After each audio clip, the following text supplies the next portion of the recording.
Après des années d'alcool de golf, j'ai jamais atteint le niveau que je voulais. J'ai toujours eu l'impression d'avoir le jeu pour, sans réussir à montrer ce que je voulais. Et dans ma quête de passer à un chiffre, je me suis rendu compte d'un truc, c'est qu'il y avait tout un tas de conseils ultra simples qu'on m'avait jamais donnés et dont j'ai pris conscience qu'aujourd'hui, en fait, qu'en cherchant maintenant. Sauf qu'il y a pas mal de conseils qui sont ultra simples, qui ne demandent pas des heures de practice, qui ne demandent pas des trucs très compliqués et que tu peux faire dès ta prochaine partie pour t'améliorer. Du coup, ce que j'ai fait, c'est que je les ai mis en une seule série de vidéos. Il y aura une partie pour passer en dessous des 100 coups, donc c'est à peu près 30 d'index.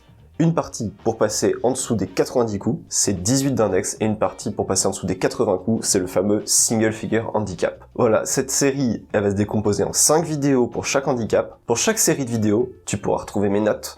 Elles seront téléchargeables dans un lien en description. Je te laisserai ça, comme ça tu peux écouter chaque conseil, tirer le maximum des vidéos sans être là en train de gratter des trucs sur ton carnet ou prendre des notes sur ton téléphone. Voilà, je te laisse directement retrouver la première vidéo de la série passée en dessous des 100 d'index. Premier principe qui va te servir si tu veux jouer en dessous de 100 par partie, c'est que tu n'es pas un joueur pro. Désolé de te le dire comme ça. A priori, si tu regardes cette vidéo, si tu te poses la question de comment jouer moins de 100 coups à chaque partie, c'est que t'es pas un joueur professionnel. Si je te dis ça, c'est pas juste pour être désagréable ou briser tes rêves, au contraire, ça n'empêche pas. Si je te dis ça, c'est parce que bien souvent, les gens qui sont passionnés de golf, et j'en fais partie, regardent un paquet de golf à la télé. Le problème, c'est que le golf qu'on voit à la télé, c'est pas le golf auquel on joue tous les week-ends. En fait, quand les mecs, ils prennent des fairset pour passer sous les branches, jouer un coup bas en draw qui finit sur le green, bah, c'est pas à la portée de tout le monde, en fait. Et aujourd'hui, dans cette vidéo, je vais te donner les principes simples mais efficaces, qui ne sont pas des principes appliqués par les joueurs du PGA, que t'apprendras pas à la télévision, mais par contre qui vont te servir à toi pour baisser tes scores. Déjà, pourquoi essayer de jouer moins de 100 par partie? C'est une bonne première question. En fait, le but de jouer moins de 100 par partie, c'est de commencer à baisser ses scores. Quand on débute, c'est normal qu'on en voit un petit peu partout. Sauf que, quand on progresse, on a envie de baisser nos scores, et c'est normal. Vouloir progresser, peu importe la discipline, que ce soit les échecs, le badminton, le tennis ou le golf, en fait, si on joue, c'est pour s'améliorer. À chaque fois, on a envie de faire un peu mieux que la partie d'avant. Sauf que quand on n'y arrive pas, eh ben, on prend moins de plaisir. Et s'il y a bien quelque chose pour lequel je me bats, c'est pour que tout le monde prenne du plaisir au golf. Sauf que quand on essaie de jouer comme à la télé, alors qu'on n'a pas le niveau, on prend pas de plaisir. C'est pas possible, parce que évidemment qu'on va pas faire des parts à chaque trou, et évidemment qu'on va peut-être même pas faire de parts à chaque partie au début, et c'est complètement normal. Du coup, quand on essaie de jouer moins de 100, l'objectif c'est d'avoir plus de confiance en soi, de prendre plus de plaisir, et aussi de pouvoir jouer avec ses amis sans stress. C'est quelque chose d'hyper important, mais quand on commence à baisser ses cartes, eh ben on se sent légitime de jouer avec des mecs qui sont moins de 18, moins de 20 d'index, alors que peut-être aujourd'hui t'es même pas classé. Sauf que, en réalité, quand tu joues 28, bah les mecs qui sont 20 d'index, ils jouent 28 des fois. Donc, en voulant passer moins de 100, tu vas pouvoir jouer avec quasiment tous les golfeurs. En fait, peu importe ton niveau, tu peux déjà jouer avec quasiment tous les golfeurs. Mais si tu arrives à le faire régulièrement, tu vas avoir plus confiance en toi, et il y a de fortes chances que tu prennes plus de plaisir et que ça t'aide à faire des belles rencontres. Du coup, on va revenir sur la base. Qu'est-ce que c'est de jouer moins de 100? C'est faire 99 coups. Tu vas voir, ça a son importance. Du coup, faire moins de 99 coups, c'est jouer plus 27. Quand je te parle de plus 28, quand tu joues plus 28, t'as joué pile 100, et plus 27, t'as joué moins de 100. C'est donc notre objectif aujourd'hui. Quelle est l'importance de comprendre que tu dois faire 99 coups ou moins, ou plus 27? C'est parce que quand tu joues plus 18, tu fais bogey sur tous les trous. Et donc, quand tu joues plus 27, tu fais bogey sur tous les trous, et tu fais double bogey sur la moitié des trous. Ça, c'est super important. Parce que tu vas voir, il va falloir qu'on revoie la manière dont tu penses à ta carte de score. Voilà, j'ai ici une carte de score du golf d'Avrier. Je sais pas si tu vois très bien à la caméra, mais ici, il y a des numéros. Ce qu'ils appellent coups reçus. En fait, cette ligne coup reçu, elle te donne la difficulté du trou que tu es en train de jouer. Ce qu'il faut comprendre avec ça, et pourquoi c'est important, c'est que sur les trous de handicap 1 à 9, tu as 2 coups rendus. Et sur les autres, tu n'as qu'un coup rendu. L'important de ça, c'est donc que tu te retrouves avec des par 4 qui sont des par 6.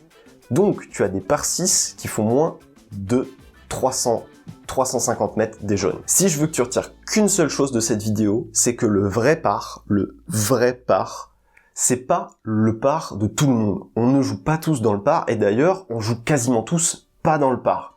Le problème, c'est qu'on continue à penser, on pense dans le par. Du coup, on se met une pression de dingue qui est pas du tout adaptée. Quand tu veux jouer 27, sur les trous de handicap 1 à 9, tu as 2 coups rendus. Et donc, tu as des par 4 de qui se transforme en par 6, tu as donc des par 6 de 350 mètres.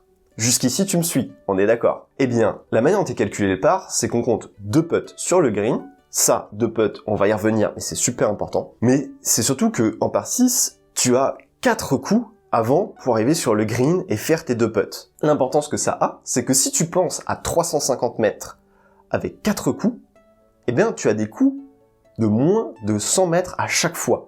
Ce qui veut dire que tu es déjà capable de scorer sur cette nouvelle carte de score. Sur les trous les plus faciles, tu n'auras qu'un coup rendu. Et donc, tu vas te retrouver avec des par 5 de 350 mètres. Mais là encore, des par 5 de 350 mètres, ça veut dire un coup de 150 mètres et 2 coups de 100 mètres. Et je suis convaincu que tu en es déjà capable. Voilà. Du coup, ce que je veux que tu fasses, là, maintenant, tout de suite, c'est que tu prennes un bout de papier ou ton application, une carte de score, n'importe quoi, mais quelque chose sur lequel tu peux écrire. Tu vas prendre les 18 trous de ton parcours et tu vas repérer les trous sur lesquels tu as 2 coups rendus. Pour jouer 27, peu importe ton index actuel, c'est ton objectif. L'objectif, c'est que tu arrives à jouer 27. Donc, tu vas me prendre cette carte de score et tu vas repérer ces trous de handicap 1 à 9. Tu vas noter plus 2 sous le par. Mais le vrai par, tu vas l'effacer après. Ta carte de score, c'est uniquement les pars avec tes coups rendus à toi.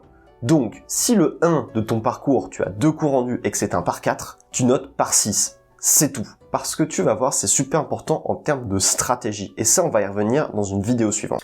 Maintenant, on en arrive à la dernière partie de cette première vidéo. Tout ce qu'on a vu jusqu'ici, c'est très important. De savoir repenser sa carte de score et compter différemment. Mais la chose la plus importante, c'est de ne pas compter du tout. Alors, évidemment, si tu veux savoir que tu as joué plus 27, il va falloir que tu notes tes coups. Mais la seule manière de noter une carte de score, c'est de noter le nombre de coups que tu as fait sur le trou. Faut pas penser par, bogey, double ou triple, peu importe. Ou alors tu peux penser birdie, mais seulement par rapport à ton vrai par. Il n'y a que ça qui compte. Donc, tu notes le score à chaque fin de trou et tu t'empresses de l'oublier. Tu ne fais pas d'addition. Je ne veux pas de plus 1, plus 2, plus 7 ou plus 20 au bout de 10 trous. Ça n'a aucun intérêt. En fait, la seule utilité de ça, c'est de te mettre la pression dans un sens ou dans l'autre, parce que si tu fais une mauvaise partie, tu vas être dans un mauvais état, tu vas pas être heureux de jouer cette fin de partie. Alors peut-être que tu vas te libérer et que tu vas te mettre à bien jouer, mais c'est pas du tout ce qu'on cherche. Et le plus gros problème, c'est que même si tu te mets à te rapprocher de cette barrière qu'on se fixe aujourd'hui, mais que tu vas te dépasser super rapidement, dès que tu vas t'en approcher, tu vas te mettre à jouer bizarrement, tu vas chercher à contrôler et tu vas galérer à réussir l'essai. Alors que si t'as aucune idée d'où t'en es, je te garantis que tu vas le passer super vite, peut-être même dans les 3, 4, allez à 5 prochaines parties. En fait, tu peux déjà le faire. Si tu appliques tous les conseils qu'on va voir dans toutes les vidéos, je te garantis que tu vas y arriver beaucoup plus vite que ce que tu penses. Je récapitule pour cette vidéo les 4 points les plus importants. Premier point, tu n'es pas un joueur du PGA. Il ne faut pas les prendre comme référence, que ce soit en termes de distance ou en termes de stratégie de jeu. C'est pour ça que j'en arrive à mon point numéro 2, comprendre ce qu'est réellement jouer moins de 100. C'est faire 99 coups. Et donc, si on veut faire 99 coups, il faut penser notre carte de score différemment. J'en arrive à mon point numéro 3, il faut penser notre carte de score différemment. Si on pense notre carte de score différemment, le golf devient beaucoup plus facile et c'est beaucoup plus facile d'arriver au bout de sa partie. Et ensuite, mon quatrième et dernier point de cette vidéo,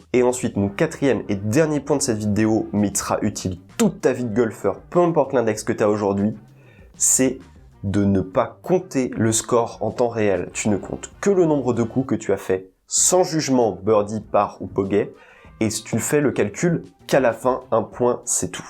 Dans la vidéo suivante, on va poursuivre cette logique-là et on va voir pourquoi le parcours est beaucoup plus court que tu ne le penses. C'est très important que tu suives toute cette série de vidéos si tu veux arriver très rapidement à atteindre ton objectif. Je te laisse cliquer quelque part par là, ça s'affichera.